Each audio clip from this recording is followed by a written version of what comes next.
research. I've been doing research in Yucatan since 1997, when I was 19 years old. And I sort of stuck to the area for a number of reasons. One being that I invested a lot of time into learning the Yucatec Maya language. And after all that effort, it seemed kind of like a waste to start exploring work somewhere else. I consider myself three things. I'm a Mayanist, or I'm a Mexicanist, which are people who study the political history and contemporary politics of Mexico. I'm a Mesoamericanist, which are people who study the larger culture area, basically from the middle of Mexico down to the present-day country of Honduras. And I'm a Mayanist, which is sort of a subset of Mesoamericanists that focus on people who speak one of the 23 Mayan languages, which are spoken in, most of the 23 are spoken in Guatemala. There's a few, well, depending on who you ask, 4 or 5 spoken in Mexico, and there's little scattered pockets of Mayan speakers in Honduras and El Salvador, and Belize, of course, actually, quite a few. So this book, I started doing research on the handicrafts, the tourism, and the artisanry market. The more time I spent there and the better I got to know people, the harder and harder it became for me to ask awkward questions. So I decided to do my doctoral research on the kinds of things that people, the kinds of information that people volunteered very readily, the kinds of things that people love to talk about. And this book was the result of that. Elusive Unity is inviting us to take a closer look at how identity categories are not unitary and static, but they are instead shaped and reshaped by social actors to serve as the basis of different political projects at different moments in historical time. So for those of you who have an interest in indigenous politics or identity politics, we have this kind of understanding that identity is stable and that it's rooted in a history and that new political movements have enabled those older categories to become the basis of solidarity. But Professor Armstrong-Fumero is trying to emphasize that by no means should we take identity categories as stable and self-evident, and that they're always being constructed and remade, and that people themselves have an ambivalent relationship to occupying these identity categories. So in the broadest strokes possible, I hope that you will see why this is such an important work. And I know that he's already started us off by telling us how he came to the area, but how did you begin to, you were telling us that you wanted to talk to people about what they wanted to talk about. How did you, give us an instance of how people would just launch off into some story and how you began to see patterns? Sure. That became the basis of this. It was geriatric ethnography, working with very elderly people. It's the best. Do you recommend it? Yeah. Because they have nothing better to do than talk to you. They love the attention, and they know a lot of crazy stuff, right? So it's just the best. It's fun for me, it's fun for them. And if I compare that to what I was doing when I was working on handicrafts, I was asking people questions about contemporary conflicts within the community. People were telling me about fights that they were having. I know that it's rude to ask about money, but it's hard to interview about that and not bring up money. So after a year or two of that, and also like I've spent many years in these communities. By the time that I had been going there for 3 or 4 years, I was very, very, not everyone, but I was very, very close to some people, and it got harder and harder to put myself in the position of being someone who asks uncomfortable questions. So when I started to do interviews about the foundation of some of the communities, because many of the communities that I work, this is an area that was depopulated in 1848. There was a terrible war called the Caste War of Yucatan that depopulated big chunks of the Yucatan Peninsula. And many of the communities that I do research in, most of them really, were only resettled around 1900. So the people there are all they're all grandchildren and great-grandchildren of settlers. So I decided to record some settler narratives from older people, and it was a whole other kind of interview, where you're talking to someone who wants to talk to you for an hour, who volunteers details, who you don't have to ask leading questions. You just kind of switch them on, and there they go with this wonderful wealth of memory and knowledge. From there, so that's kind of the first half of the book is about events that take place between the 1920s and the 1940s. And it's based on these oral history narratives. Then the second half of the book, which is about social identity and class issues today, was a similar process, asking people about not what goes on in the community, but what their feelings and attitudes are towards things like the Maya language, towards things, and that's something that everyone has an opinion on. What their opinion is on who owns or should own Chichen Itza. That's what everyone has an opinion on that. You don't have to needle people on that.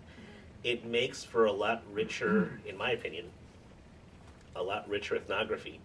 It makes my life easier as someone who goes to that community twice a year and doesn't have to ask weird, obnoxious questions.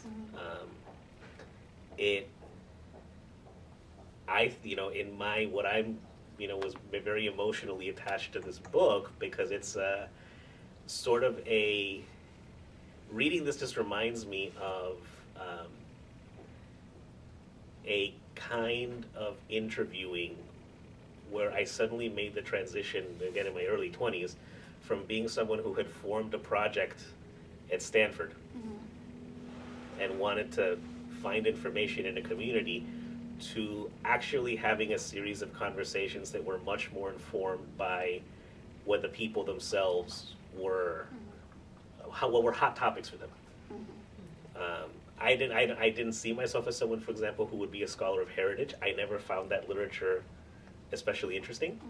You can't engage these communities and not do work on heritage because they're passionately invested in heritage tourism. I mean, they make their lives very much revolve around it. Could you tell us a little bit about the Mayas? Because I feel like they have a very interesting ethnic history. You mentioned that Mesoamericanist anthropology has referred to them as Indians, which is, you would say, is not a label that they take very well, and they wouldn't recognize themselves necessarily as that, and they think it's a kind of pejorative classification at times. But they also are mobilizing this kind of indigenous heritage. You mentioned that a lot of them are actually occupying lands that they have resettled in. So they're not really native to these areas, which is a very interesting thing, because on the one hand they're indigenous, but they're also in circulation, and they clearly have been moving around. Indigenous, I think, gives people this idea of kind of always being there. So could you tell us about this kind of interesting history? Absolutely. So the people that I have worked with all these years, they're speakers of Yucatec Maya. So of the 23 Mayan languages, Yucatec is one of the larger ones. It has a conservative estimate is 600,000 speakers. I mean, it's a more realistic estimate, if you include people who don't speak it very well, is you're getting into 1 million easily. It's a very homogeneous language across the Yucatan Peninsula. If you go to Guatemala, for example, you find little pockets of languages that are unintelligible. Someone from the east coast of the peninsula can understand someone from the west coast of the peninsula in the same indigenous language. You don't really see that anywhere else in Mesoamerica. This community that speaks Yucatec Maya historically is very ethnically diverse. What do I mean by that? There's many Maya speakers don't identify as indigenous. Many identify as white Europeans. Others identify as mestizos. Others identify as with a range of other local terms. But the term indio is universally pejorative in Mexico and very pejorative in Yucatan.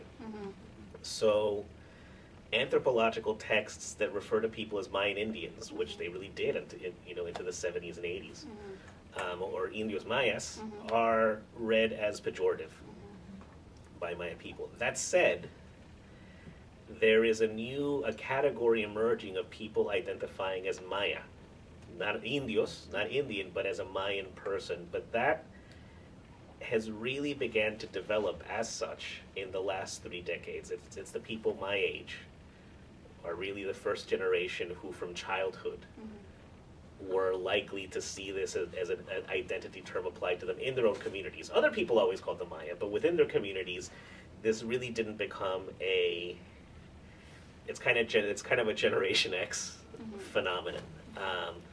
Before that, it was much more common, a much more popular identity was campesino, right? They identified as peasants, as agriculturalists. They identify as Mexican. These people are Mexican citizens. They consider themselves Mexican. That's, the soccer team they watch at the World Cup. They say the Pledge of Allegiance in Spanish and Maya. These are not in any way exclusive identities. There's a narrative that has come out of Chiapas, which is another state with a high population of Mayan peoples, not different ethnic group, but they speak a related language. That's a really economically marginal state. And states like Chiapas, states like Oaxaca, also a very poor state with a large indigenous population. There's a narrative that's emerged from these states, nunca más un México sin nosotros, never again a Mexico without us. As a reflection of their marginality. I would argue that Yucatec Maya people have a very different historical experience. Yes, there's poverty. Yes, there's racial discrimination. But since the 1920s and 30s and 40s, when these particular folks settled these communities, they had no doubt about their Mexicanness. And that they were part of this thing called Mexico that was a modern nation. That makes them a little different from some of these other Mayan communities, even in their own country. And so the claims to indigeneity, do all these different Mayan groups then have differing claims to indigeneity via the state, or are they all lumped together in the same categorization by the state? And this is one of the things that I explore in this book.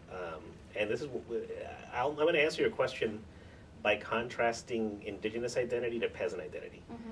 If you were a peasant in the early 20th century, you knew exactly what legal procedure you had to do to get a land grant, right? There was a very established formal, there was corruption, there were local variations, but still, there's a bureaucratic protocol for getting the land grant that legally, politically, and socially defined you as a peasant. There's nothing like that for ethnicity.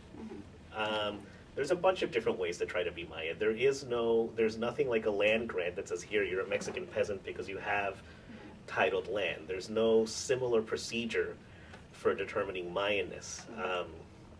So at the same time, that ethnicity is such a powerful word today, such a powerful means that people are using to claim identity, how exactly you do that is a very ambiguous and weakly defined process.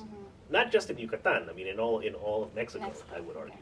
So the official, one of the most common things is the HLI status, which stands for Hablante de Lengua Indígena, indigenous language speaker, people who speak an indigenous language as their primary language, or children under 5 whose parents are primarily indigenous language speakers. That's a tricky one in Yucatan because historically there's a lot of Maya speakers that don't identify as indigenous. And the way that concepts like this get translated into Maya create a great deal of ambivalence about who exactly counts as a member of the ethnic group. But the idea, you have to keep in mind when you're talking about the racial history of Mexico, comparing that to countries like the US, right? Everyone in Mexico is fairly brown, so there's no single drop rule. Right. Indigenous people who learn to speak Spanish, move to the city, adopt an urban train, cease to be indigenous. They cease to be racialized, right? It's race in Mexico works along different axes where placing someone in a category is not as simple and is very different from the emphasis on phenotype or physical appearance in the U.S. Right. And that creates a lot of ambiguity, and that's the ambiguity that exists today in who counts as an ethnic Maya person is a reflection of that.